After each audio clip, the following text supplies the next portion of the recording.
Hello and welcome back. I am Old Man Clemens. In this episode of the Manhattan Project, I'm going to make and weld in some upper bag brackets.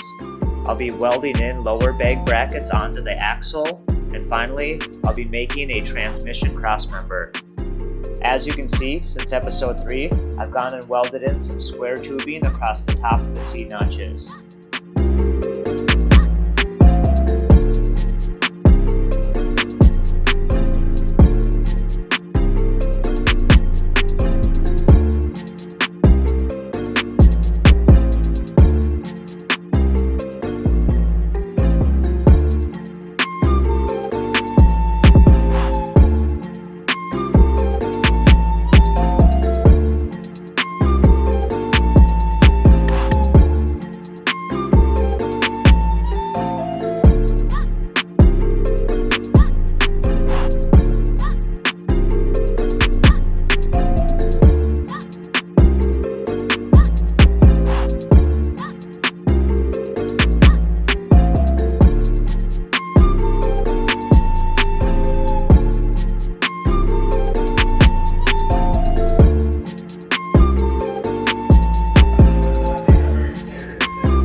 Technique that I've learned for holding my Fill your eyes with double vision.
Pretty good. It's pretty good.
Here I am zeroing out a digital angle finder and setting the lower airbag bracket to 0 degrees with the suspension all the way up. Next, I drop the suspension down and check the angle finder to see how many degrees of rotation the lower mount experiences throughout the travel. I then set it to half of the degrees of rotation so the mount will be square to the top mount at half travel. This is to make sure the airbag experiences the least amount of deflection throughout the suspension travel. Here I am checking the angle of the bracket at ride height.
instructions to know how to rock.